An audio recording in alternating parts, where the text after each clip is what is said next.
Ration బియ్యం దోపిడీదారులంతా దేవినేని అవినాష్ అనుచరులేనని టీడీపీ మైనార్టీ సెల్ ఎన్టీఆర్ జిల్లా అధ్యక్షులు షేక్ కరీముల్లా, ఎస్ఎస్ఎల్ జిల్లా అధ్యక్షుడు సొంగ సంజయ్ వర్మ, టీఎన్ఎస్ఎఫ్ జిల్లా ప్రధాన కార్యదర్శి పి చరణ్ సాయి యాదవ్ స్పష్టం చేశారు. జగన్ పేటీఎం బ్యాచ్ అధ్యక్షుడు దేవినేని అవినాష్ కన్ఫ్యూజన్ కు కేర్ ఆఫ్ అడ్రస్ గా మారారని వారు ధ్వజమెత్తారు. జగన్ పేటీఎం బ్యాచ్ అధ్యక్షుడు దేవినేని అవినాష్ కన్ఫ్యూజన్ కు కేర్ ఆఫ్ అడ్రస్ గా మారారని వారు ధ్వజమెత్తారు. 3 సార్లు ఎన్నికల్లో పోటీ చేసినా గెలవలేదనే తికమకలో అవినాష్ ఇష్టం వచ్చినట్లు మాట్లాడుతున్నాడని వారు ఎద్దేవా చేశారు. రేషన్ బియ్యాన్ని దోచుకుంటున్న ఐతా కిషోర్ సహా అందరూ దేవినేని అవినాష్ అనుచరులేనని వారు వివరించారు. కార్పొరేటర్ గా కూడా గెలవలేని దేవినేని అవినాష్ కు ఎంపీ కేశినేని శివనాథ్ను విమర్శించే స్థాయి లేదని వారు స్పష్టం చేశారు. విజయవాడ నగరాభివృద్ధికి కృషి చేస్తున్న ఎంపీ కేశినేని చిన్నిపై అవాకులు చవాకులు పేలితే సహించేది లేదన్నారు. విజయవాడలో దేవినేని అవినాష్ కుటుంబ దోపిడీలు, కబ్జాలు, దౌర్జన్యాలు అందరికీ తెలుసునని, ఏలూరు రోడ్డులో దౌర్జన్యంగా అవినాష్ కుటుంబం లాక్కున్న ఇతరుల ఆస్తులు అనేకం ఉన్నాయన్నారు.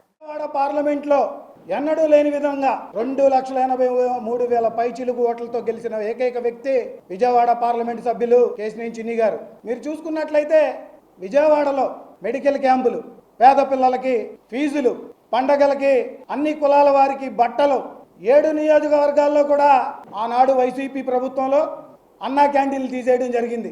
7 నియోజకవర్గాల్లో కూడా వారి సొంత నిధులతో 7 మొబైల్ అన్నా క్యాంటీన్లు పెట్టి ప్రతి పేదవాడు భోజనం చేయాలి అని ఉచిత భోజన సదుపాయం కల్పించిన ఏకైక వ్యక్తి మా పార్లమెంట్ సభ్యులు కేశినేని శివనాథ్ చిన్ని గారు. నీకు అసలు కళ్ళు మూసుకుపోయినాయా అని అడుగుతున్నా, ఇవన్నీ నీకు కనబడలేదా అని అడుగుతున్నా. అంటే నువ్వేదో జగన్మోహన్ రెడ్డి గారి దగ్గర మెప్పు పొందడం కోసం ఎదుటి వాళ్ళ మీద బురద చల్లడం అనేది మంచి అలవాటు కాదు. బియ్యం మాఫియా అన్నావు, ఈ రోజుకి కూడా ఈ బియ్యం మాఫియా చేసేది మీ వైఎస్ఆర్ కాంగ్రెస్ పార్టీ వాళ్లే. దాంట్లో ముఖ్యుడివి నువ్వే కాదని నువ్వు చెప్పగలవా? అయితే కిషోర్ నీ సన్నిహితుడు కాదా? దానికి మా దగ్గర ప్రూఫ్లు లేవా? ఇదిగో ఈ ఐతా కిషోర్ నీ సన్నిహితుడే. నువ్వు కాంగ్రెస్ పార్టీలో తిరిగినప్పటి నుంచి కూడా నీ వెన్నంటి నడిచిన మనిషే. ఎలా మాట్లాడగలుగుతున్నావు అవినాష్ ఇన్ని అబద్ధాలు? విజయవాడ నగరం అభివృద్ధి ఆపేసింది ఎవరు? ఆనాడు మేము చదువుకున్నాం, బ్రిటిష్ వాళ్ళు భారతదేశాన్ని దోచుకున్నారు, మొత్తం తీసుకెళ్లిపోయారని చెప్పి. ఈ రోజు ఇదే విజయవాడ నగరాన్ని నువ్వు నీ కుటుంబం ఏం చేసిందని మేము ప్రశ్నిస్తా ఉన్నాం. మీరు కాదా విజయవాడ మొత్తం ఆస్తులన్నీ ఆక్రమించింది? ఈ రోజు బెస్ట్ ప్రైజ్ కానీ, విజయవాడ సెంటర్ లో ఉన్న సౌత్ ఇండియా షాపింగ్ మాల్ కానీ, నీ ఇంటి వెనక ఉన్న స్కూల్ ఏమైపోయింది? ఈ రోజు ఇవన్నీ అక్రమంగా మీరు కాదా దోపిడీ చేసింది? దోపిడీలు, హత్యలు మొత్తం దోచుకొని మీ దొడ్డిలో ప్రతి విషయం కూడా ఈ రోజు చిన్న పిల్లవాడి నుంచి చెరేపో మాపో చనిపోయే వృద్ధుడి వరకు కూడా ఈ రోజు ఏలూరు రోడ్లో ప్రతి ఒక్క ఆస్తి మీరు ఎలా సంపాదించారో ఈ రోజు విజయవాడ నగర జనానికి తెలీదా? ఈ రోజు రాష్ట్రంలో సుస్యశ్యామలంగా అభివృద్ధి ఒక పక్క జరుగుతూ ఉంటే, విజయవాడ నగరాన్ని మహర్దశ పట్టించడానికి భారతదేశం అంతా మైసూరు వెళ్తా ఉంటే, భారతదేశంలో మైసూరు కాదు ఉంది, విజయవాడ నగరంలో విజయవాడ ఉత్సవం నిర్వహించి దసరా అంటే విజయవాడ గుర్తు తీసుకొచ్చింది కేశినేని చిన్ని గారు కాదా? ఈరోజు నాయకులందరూ కూడా పదవచ్చేదాకా సేవా కార్యక్రమాలు చేస్తారు. ఈరోజు కేశినేని చిన్ని గారు ట్రావెల్స్ వ్యాపారం చేశారు, రియల్ ఎస్టేట్ వ్యాపారం చేశారు.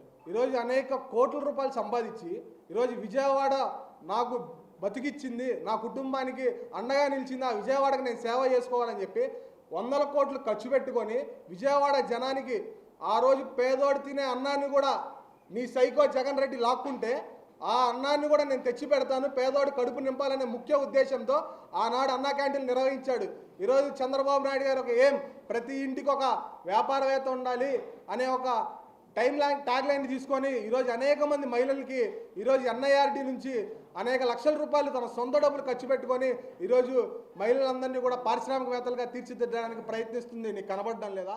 ఎంపీ కేశినేని శివనాథ్ చిన్ని అనే నేను అని పార్లమెంటులో పలికిన రోజు నుంచి నేటి వరకు అహర్నిశలు ఆ ఎన్టీఆర్ జిల్లాలో నేను ఏం చేయాలి, నాకు ప్రజలు ఇచ్చిన ఈ అవకాశానికి వాళ్ళకి నేనేం చేయాలి అని ఆలోచించి ఏమేం చేస్తున్నాడు ఎంపీ గారు అని తెలియాలంటే తాడేపల్లి ప్యాలెస్లో కూర్చున్న ఆ కుక్క నక్కకి, ఇక్కడ కూర్చున్న అరైవల్ డిపార్చర్ అంట మా తమ్ముడు చెప్పాడు, నిజమే, మనవాడికి తెలుసుకోవాలి ఎంపీ అనంటే దాని అర్థం విజయవాడ ప్రజలు చెప్పారు. 2,83,000 చిల్లర మెజార్టీ ఓట్లు ఇచ్చి ఎంపీ అంటే ఇతనే కేశినేని శివనాథ్ అనే నేను అనంటే శివనాథ్ కాదండి మా చిన్నన్న అని ఆడపిల్లల గుండెల మీద చేసుకొని చెప్తారు. ఈరోజు చిన్నన్న అని సంబోధిస్తారు.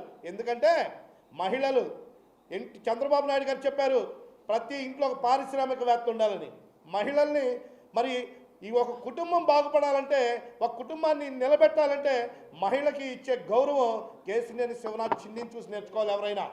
ఎందుకంటే చిన్నన్న అని వాళ్ళంత గర్వంగా ఎందుకు చెప్పుకుంటున్నారంటే ఆయన చేస్తున్న గత సంవత్సరం నుంచి చేస్తున్న మహిళా అభివృద్ధి కోసం, మహిళా పారిశ్రామికవేత్తల్ని తీర్చిదిద్దడం కోసం మరి ఆయన అహర్నిశలు కృషి చేస్తున్నారు. మనం చూసాం వైఎస్ఆర్ పార్టీ అధికారంలోకి వచ్చిన తర్వాత జగన్మోహన్ రెడ్డి ఏం చేశాడు? ఆ పార్టీలోకి నువ్వు వెళ్ళి ఆ జెండా మోస్తూ నువ్వు మా నాయకుడి మీద బురద చల్లుతున్నావే, మా పార్టీ మీద బురద చల్లుతున్నావే, ఎస్సీ మహిళలకి ఏమాత్రమైన చిన్న నిధులు ఇచ్చాడా 5 ఏళ్లలో? నాణ్యత, మన్నికకు ప్రాధాన్యత ఇస్తూ అభివృద్ధి పనులు పూర్తి చేయాలని గుడివాడ ఎమ్మెల్యే వెనిగండ్ల రాము అన్నారు. అభివృద్ధి పనులకు ఆక్రమణలు అడ్డు వస్తే తొలగించాలని అధికారులకు ఆయన ఆదేశించారు. గుడివాడ పట్టణం బైపాస్ రోడ్డుకు ఇరువైపులా 1.46 కోట్ల నిధులతో జరుగుతున్న సిసి డ్రైన్ నిర్మాణ పనులను, నాగవరపాడు వంతెనపై జరుగుతున్న బ్యూటిఫికేషన్ అభివృద్ధి పనులను మున్సిపల్ అధికారులతో కలిసి ఎమ్మెల్యే వెనిగండ్ల రాము బుధవారం పరిశీలించారు. ఈ సందర్భంగా నిర్మాణ పనుల పురోగతి వివరాలను కమిషనర్ మనోహర్ ఎమ్మెల్యే రాముకు వివరించారు. ఆటంకం లేకుండా కీలకమైన డ్రైనేజీ పనులను త్వరితగతిన పూర్తి చేయాలని అధికారులకు ఎమ్మెల్యే రాము సూచించారు. నిర్మాణ పనులకు ఆక్రమణలు అడ్డు వస్తే తొలగించాలని అధికారులకు చెప్పిన ఎమ్మెల్యే రాము బ్యూటిఫికేషన్ పనులపై అసంతృప్తి వ్యక్తం చేశారు. అనంతరం ఎమ్మెల్యే రాము మాట్లాడుతూ అలసత్వానికి తావు లేకుండా గుడివాడ పట్టణ వ్యాప్తంగా అభివృద్ధి పనులు జరుగుతున్నాయన్నారు. ముఖ్యంగా అభివృద్ధి పనుల్లో నాణ్యత, మన్నికకు ప్రాధాన్యత ఇస్తున్నామన్నారు. అందరి మంచి కోసం చేస్తున్న అభివృద్ధి పనులు కొందరి స్వార్థం కారణంగా అవాంతరాలు తలెత్తకుండా చర్యలు చేపట్టినట్లు ఎమ్మెల్యే రాము తెలిపారు. ఎన్టీఆర్ జిల్లా వ్యాప్తంగా కూటమి ప్రజా ప్రతినిధుల ఆధ్వర్యంలో రేషన్ మాఫియా జరుగుతుందని, దేవినేని అవినాష్ చేస్తున్న ఆరోపణలు పూర్తిగా నిరాధారమని సెంట్రల్ నియోజకవర్గ తెలుగు యువత అధ్యక్షుడు బెజ్జన్ జైపాల్ విమర్శించారు. వైసీపీ ప్రభుత్వంలోనే అనేక మాఫియాలు జరిగాయని, అదే తరహాలో ఇప్పటికీ జరుగుతున్నాయనే అపోహతో అవినాష్ నోటికొచ్చినట్లు మాట్లాడుతున్నారన్నారు. వైసీపీ ప్రభుత్వంలోనే అనేక మాఫియాలు జరిగాయని, అదే తరహాలో ఇప్పటికీ జరుగుతున్నాయనే అపోహతో అవినాష్ నోటికొచ్చినట్లు మాట్లాడుతున్నారన్నారు. అధికారులు రేషన్ అక్రమాలను పట్టుకుంటే చర్యలు తప్పవని, ప్రజాప్రతినిధుల ప్రమేయం ఉంటే ఒక్క ఫోన్తోనే అధికారులు వదిలేస్తారనే అవినాష్ వ్యాఖ్యల్లో లాజిక్ లేదన్నారు. ఎంపీ చిన్ని ప్రజాసేవతోనే భారీ మెజారిటీ సాధించారని, వ్యక్తిగత అక్కసుతోనే అవినాష్ ఆరోపణలు చేస్తున్నారని జైపాల్ పేర్కొన్నారు.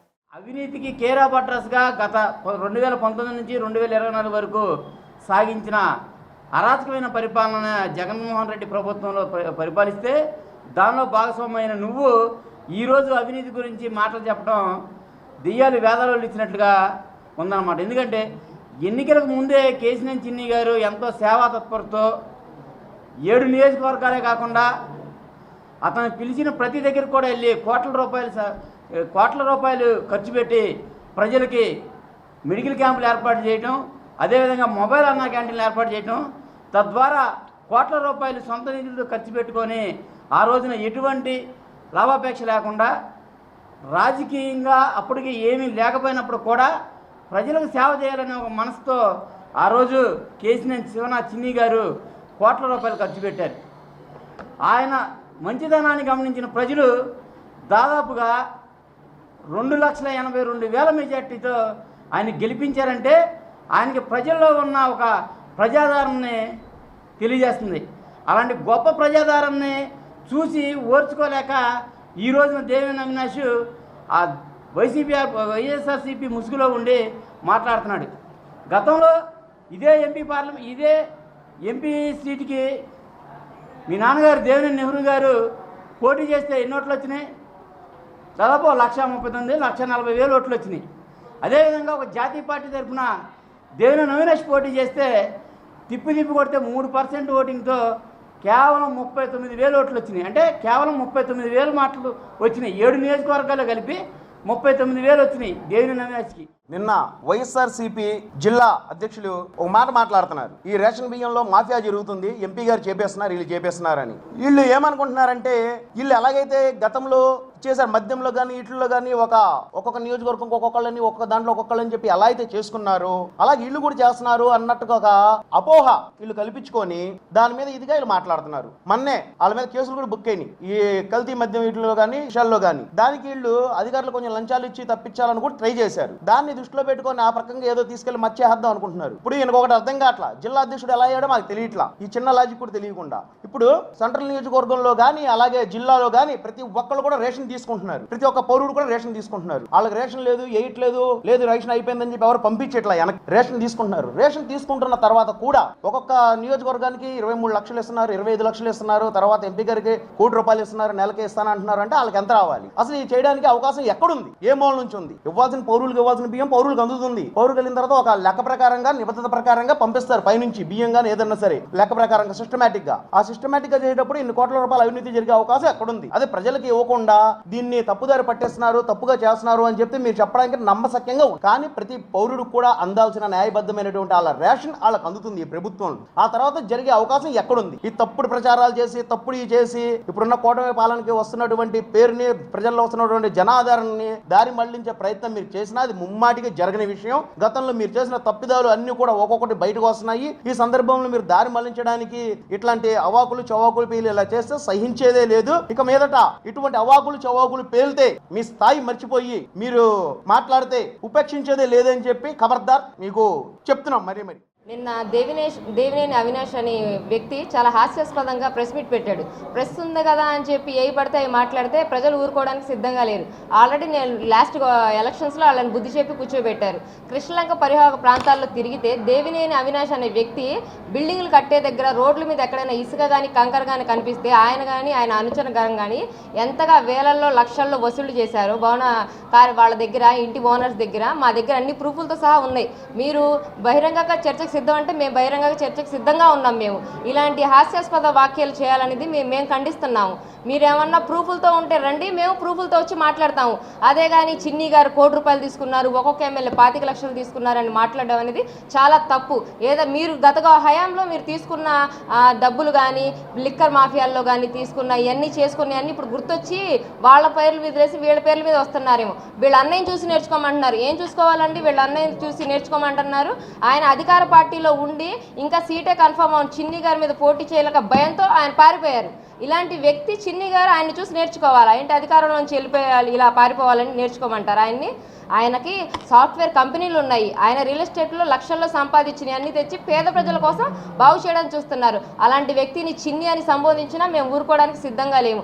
ముందు మీరు యాజ్ ఎదర్ మనిషిని విలువలిచ్చి మాట్లాడడం ముందు నేర్చుకోండి, తర్వాత ప్రెస్ మీట్లు పెడతారు. కానీ ఇవన్నీ మాట్లాడడం అనేది చాలా రాంగ్ డెసిషన్ మీరు ప్రజల్లో తీసుకెళ్తారు. ప్రజలకు అన్నీ తెలుసండి. ఆల్రెడీ మిమ్మల్ని ఎక్కడ కూర్చోబెట్టాలో అక్కడ కూర్చోబెట్టాడు. 29లో కనుక అసలు మీరు నామరూపాలు లేకుండా చేస్తారు. నెక్స్ట్ ఎలక్షన్స్లో దేవినేని అవినాష్ నేను సవాల్ విసురుతున్నా, నువ్వు ఎక్కడన్నా పోటీ చేస్తావో అక్కడ మా కార్యకర్తలే పోటీ చేయడానికి సిద్ధంగా ఉంటారు. ఇది ఒకటి గుర్తుపెట్టుకో నువ్వు.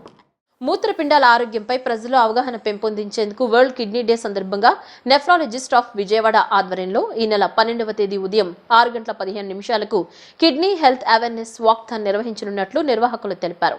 సొసైటీ అధ్యక్షుడు డాక్టర్ నలమాటి అమ్మన్న ఈ కార్యక్రమానికి సంబంధించిన వివరాలను వెల్లడించారు. ప్రపంచవ్యాప్తంగా ప్రతి సంవత్సరం జరుపుకునే వరల్డ్ కిడ్నీ డే ప్రధాన ఉద్దేశం ప్రజల్లో మూత్రపిండాల ఆరోగ్య సంరక్షణపై అవగాహన కల్పించడమని ఆయన తెలిపారు. ఈ సందర్భంగా నిర్వహించే awareness walkathon executive club service road వద్ద ప్రారంభమై సిద్ధార్థ మెడికల్ కాలేజ్ గ్రౌండ్స్ వరకు సాగుతుందని తెలిపారు. ఈ కార్యక్రమాన్ని విజయవాడ నగర పోలీస్ కమిషనర్ ఎస్వి రాజశేఖర్ బాబు జెండా ఊపి ప్రారంభిస్తారని చెప్పారు. మూత్రపిండాల ఆరోగ్యంపై ప్రజల్లో అవగాహన పెంపొందించేందుకు వరల్డ్ కిడ్నీ డే సందర్భంగా నెఫ్రాలజిస్ట్ ఆఫ్ విజయవాడ ఆధ్వర్యంలో ఈ నెల 12వ తేదీ ఉదయం 6:15 కిడ్నీ హెల్త్ అవేర్నెస్ వాక్థాన్ నిర్వహించనున్నట్లు నిర్వాహకులు తెలిపారు. సొసైటీ అధ్యక్షుడు డాక్టర్ నలమాటి అమ్మన్న ఈ కార్యక్రమానికి సంబంధించిన వివరాలను వెల్లడించారు. ప్రపంచవ్యాప్తంగా ప్రతి సంవత్సరం జరుపుకునే వరల్డ్ కిడ్నీ డే ప్రధాన ఉద్దేశం ప్రజల్లో మూత్రపిండాల ఆరోగ్య సంరక్షణపై అవగాహన కల్పించడమని ఆయన తెలిపారు. ఈ సందర్భంగా నిర్వహించే awareness walkathon executive club service road వద్ద ప్రారంభమై సిద్ధార్థ మెడికల్ కాలేజ్ గ్రౌండ్స్ వరకు సాగుతుందని తెలిపారు. ఈ కార్యక్రమాన్ని విజయవాడ నగర పోలీస్ కమిషనర్ ఎస్వి రాజశేఖర్ బాబు జెండా ఊపి ప్రారంభిస్తారని చెప్పారు. మార్చి 2nd Thursday every year world kidney celebration చేస్తాం. ఈ సెలబ్రేషన్స్ 2006లో మొదలుపెట్టారు. ఇది ఆల్రెడీ 20వ సంవత్సరం అన్నమాట.